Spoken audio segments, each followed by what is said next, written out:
In El Salvador, we discovered incredible food, vibrant culture, and 2 churches in need of hope and restoration. While tasting some of the best local flavors and some not so great, we also met amazing people working to rebuild their churches. Their stories inspired us, and we can't wait to share them with you. From savoring flavors to rebuilding faith, it all starts here.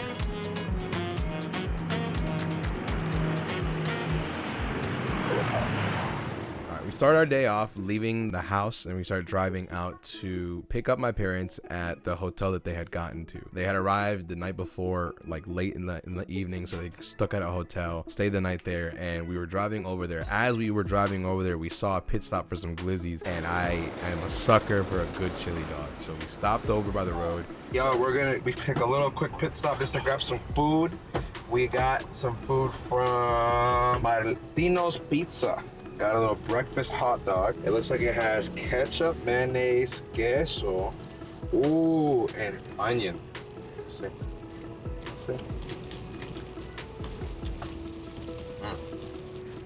Good stuff? Yeah. What'd you get?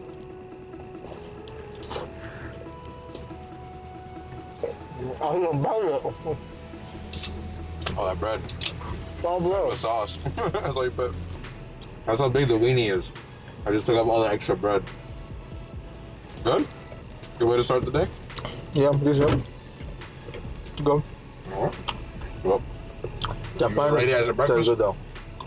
No, it's nice, bro. That's true. What would you rate it as your lunch? What's your first meal? I want to make sure that like we get like a plato típico of El Salvador for breakfast, you know, before we do anything else. Frijoles, plátano. Yeah, original joint, yeah. Technically, you got it day one. It just wasn't in a restaurant. It was a gas station. Nah, that's commercial. You know how crazy that is? You got gas station breakfast and that joint was still banging more than like what you could get in the States. Not bad, bro. Not bad at all. All right, y'all, we've made it to the hotel. We're gonna see if my parents are here, and if they ain't here, then we got problems. Let's see. After we get to my parents, we pick them up. We took some cute little photos. It was definitely a mind-boggling experience for me to be able to see my parents in their homeland country, and I think that you can see it on my mom and my dad's face that they were just more happy about seeing me there with them than for myself. We got some really good pictures, and then we headed out from there to go get some breakfast.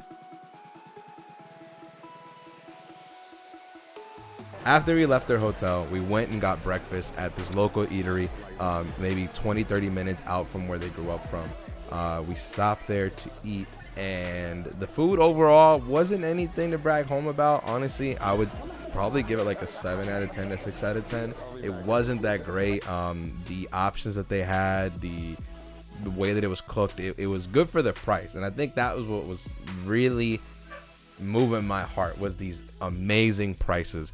I think we paid all overall for everything that we ate under like $20, and we were stuffed full. So super happy about it. I enjoyed it. It wasn't anything to brag home about.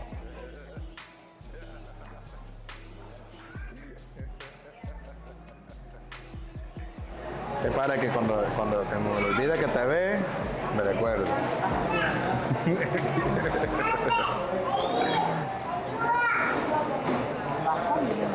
I like it. Alrighty, y'all, so we're here at the first church. This is called Santuario de Amor.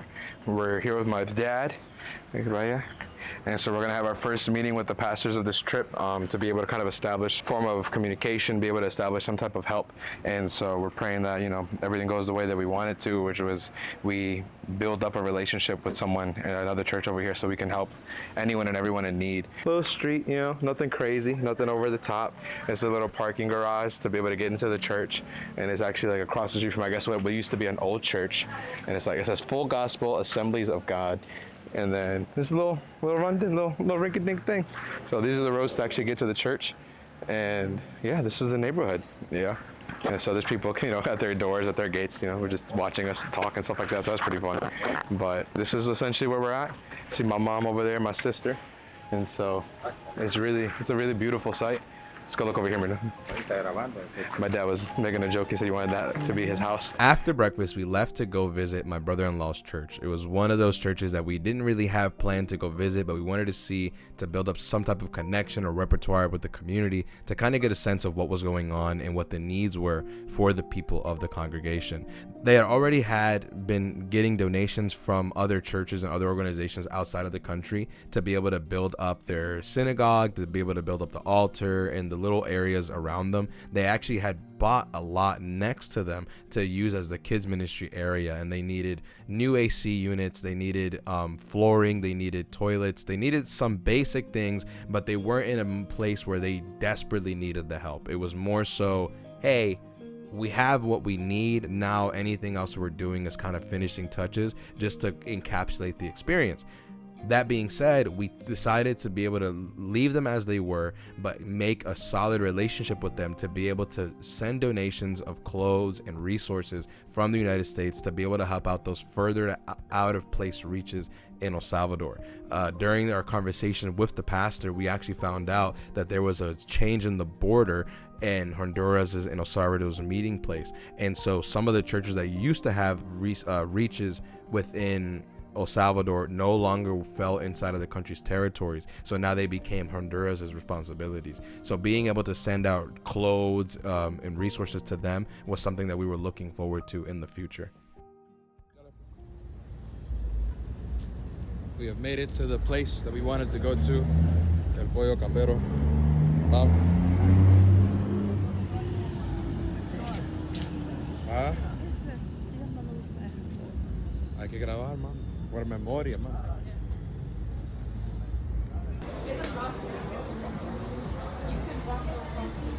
I really could preaching them. Bro, that's a mouse pad. I put that in the church, little mouse pad. Oh, that's cute. You guys should get that. That's actually cute.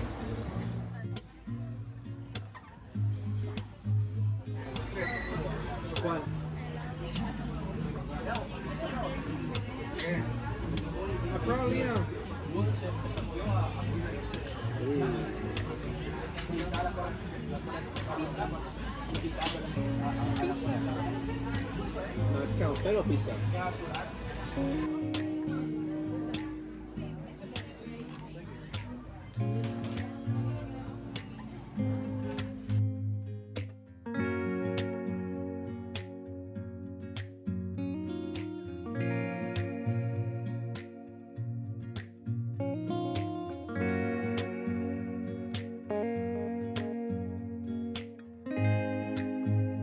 What do you rate it? The food. ¿Cómo se le da? De 1 a 10, ¿cómo lo sentiste? ¿Está bien? 1 a 10.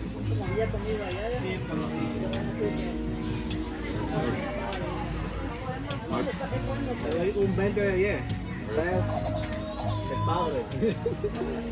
So I think that the chicken, 10 out of 10. I think the plain fries when fresh, 10 out of 10. Bread, a 6. It was not fresh. It wasn't fresh. It wasn't fresh. If it was fresh, amazing. The coleslaw, garbage. Bro. Garbage.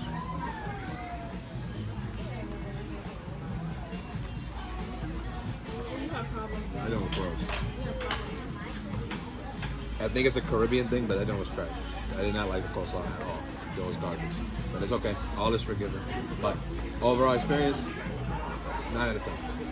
9 out of 10, for sure.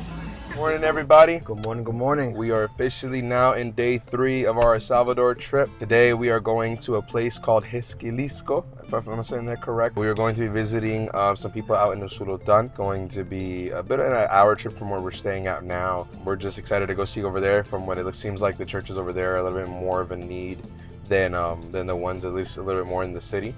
And they don't really have support from much of any one place, and so we're excited to go meet them and go serve with them and go see what things we can be able to sow a seed in over there. I think it'll be a great step forward. Something you're looking forward to today, something you wanted to try different. You had the pollo campero already, 10 out of 10. 10 out of Got our 10. pupusas, 10 out of 10. I want the plato típico. Plato I've been típico. craving that since like we got here. Since you saw it. And the plato típico in El Salvador is basically a lot plantains, like plátanos, beans, whether whole beans or refried. Then it's cream, cuajada, eggs, and the side of bread or tortilla. That's usually the traditional the traditional dish over here for breakfast. But we'll see if we can find it. Hopefully. Yeah, so we'll see. got Let's faith. start our journey.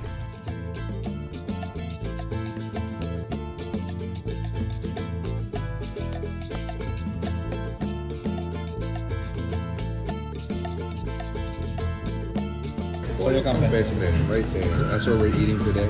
Let's give it a shot.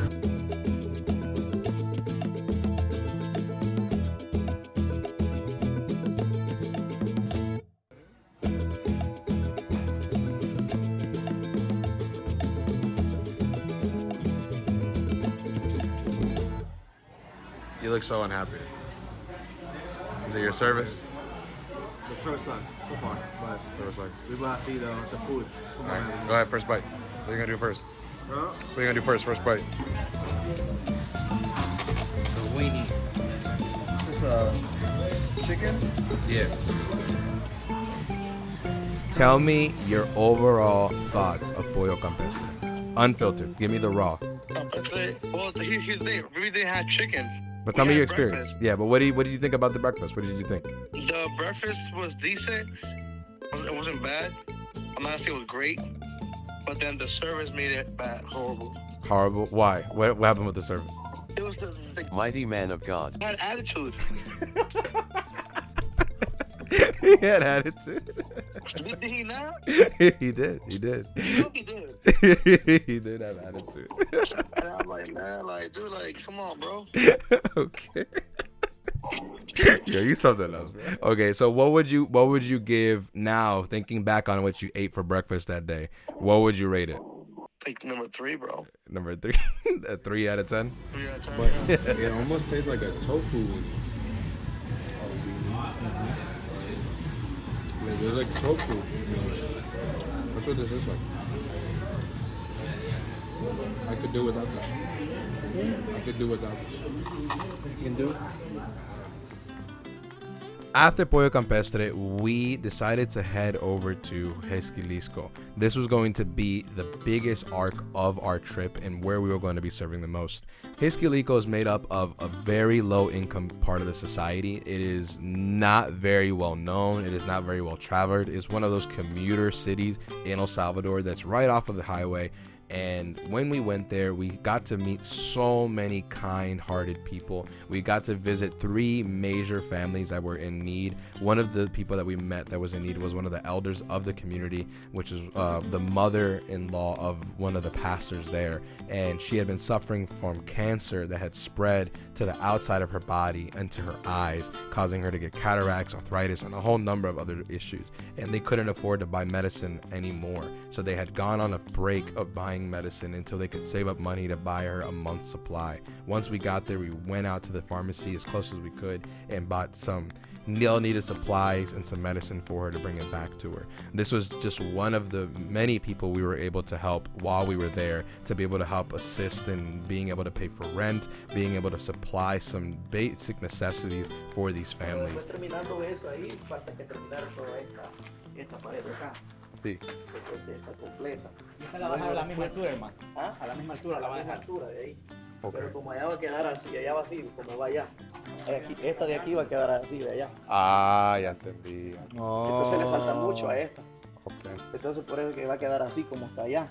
Ok. Oh, por eso es que la varilla está tan alta para allá arriba. Ok. Sí, sí, sí, sí. Sí, entonces Aquí también le falta más sí, varilla. ahí falta más Bien. varilla.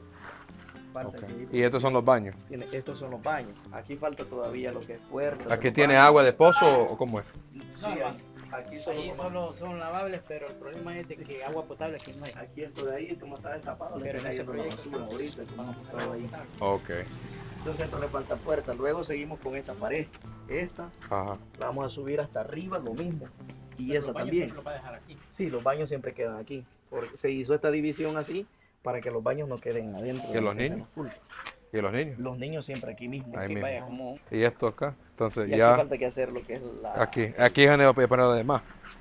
aquí es donde, todo esto aquí es donde tendría que llevar lo que es la acera. Nosotros tendríamos que construir desde aquí hasta aquí 1 metro. Nomás lo permiten aquí. 3 pies. Ajá, de aquí acá 1 metro nada más. Tenemos que construir de aquí hasta allá. Solo hay que cortar este árbol. Sí, aquí hay que quitar todo esto para poder construir el metro que ellos nos permiten de aquí. De ahí para... Amén. After picking up some of the resources and supplies for the community, we went into the first service at Iglesia Pentecostal Profética El Refugio de las Flores. This church was leadered by Pastor Ramon, and we were able to meet with him and see the community. We got a big shock of culture and flow when it comes to the service. They had the ministry of women out here, sharing Bible verses and testimonies of what they were going through and what they had been facing throughout that week. And this church actually has service every day of the week.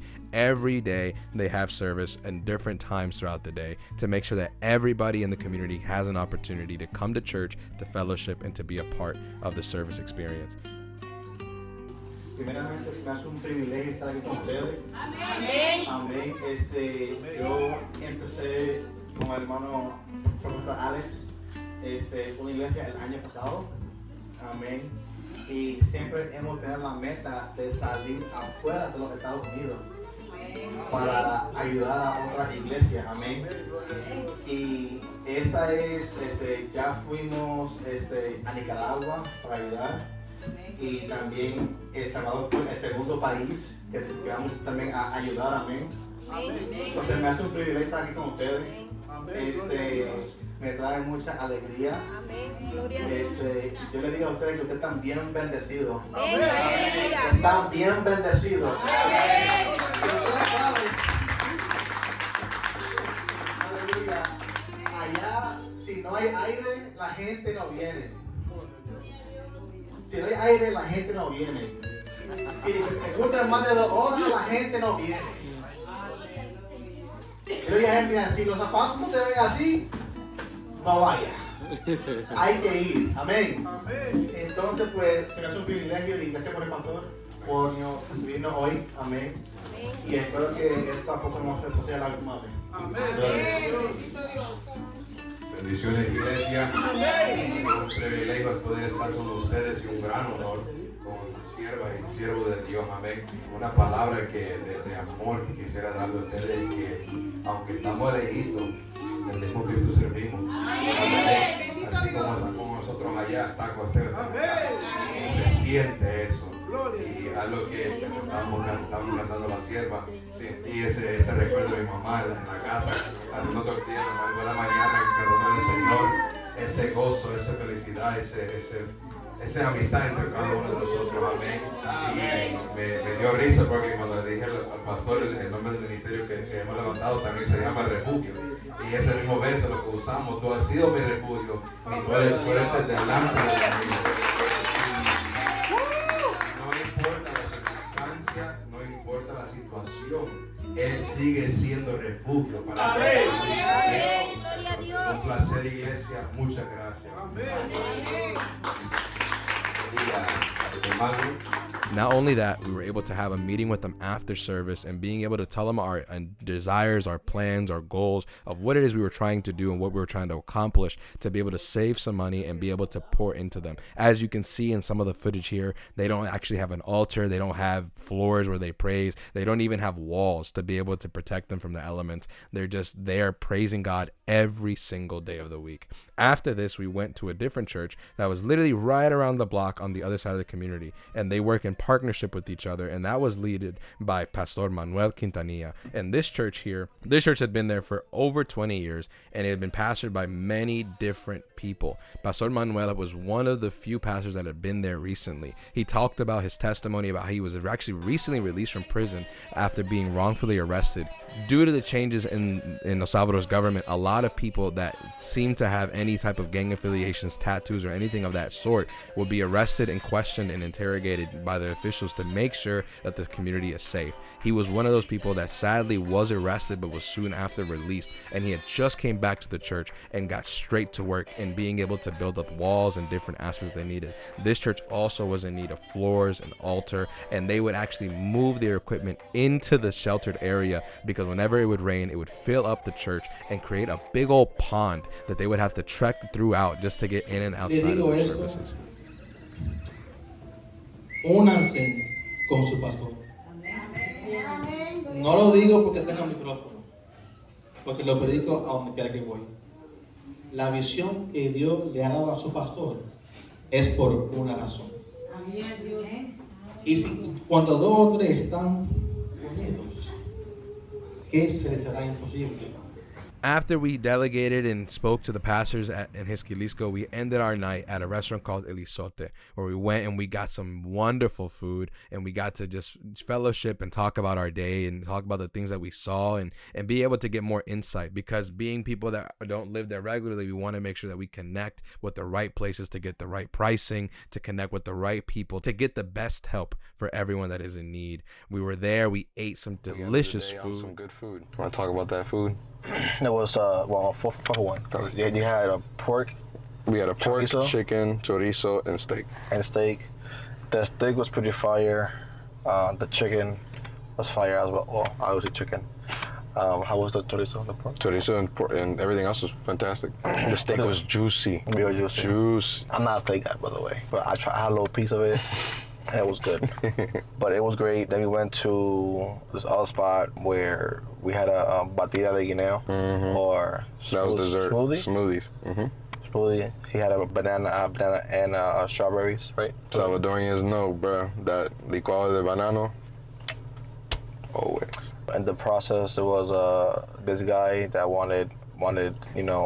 Yeah, Like, listen, we'll give you a batido, before, get some prayer. So I let Stefan, pray for him and how to come with him. Powerful day. We met a lot of people. Some of the highlights that weren't really caught on camera, we got to meet two families in particular that are very low income. They really have no money. Kids work essentially every day. One goes to school. The mom is always constantly in and out, and the grandmother essentially of the house, she was dealing with bronchitis that developed into an asthma, and then ultimately now is having problems with her lungs, where she would basically go into these episodes of losing her breath and losing all manner of breathing, and then obviously because you're choking on no air, it would trigger a panic attack. And so it took about almost 3, 4, 5 minutes of her trying just to catch her breath and just having to get herself back at it again. The Lord spoke about things with them. We were able to just serve in that way and be able to at least take the burden of the light bill off. They were already behind about 2 months on their electricity bill. On top of that, they had just gotten food for a couple of weeks and stuff like that. So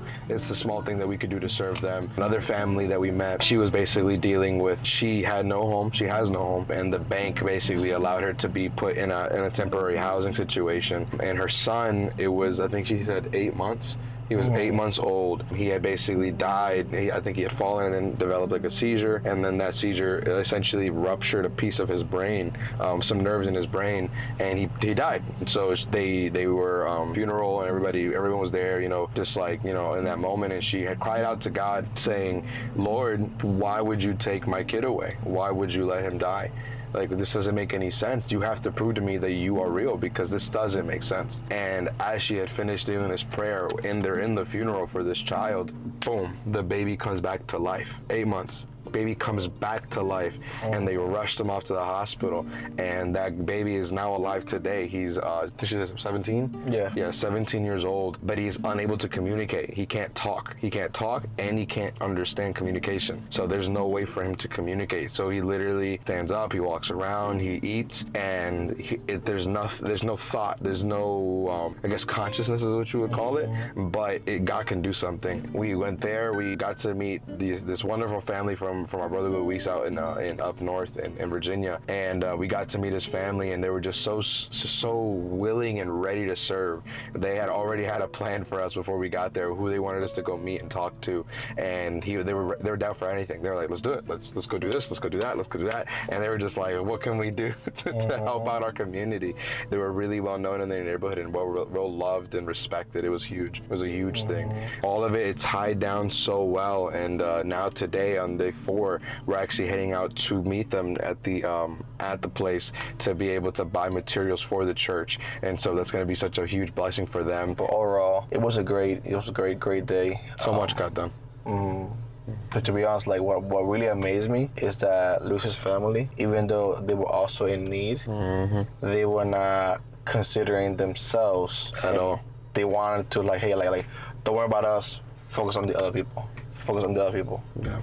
And they still got blessed regardless. And so it's an amazing blessing. So glory to God. It was a good day. Amen. So that was our day 3 recap.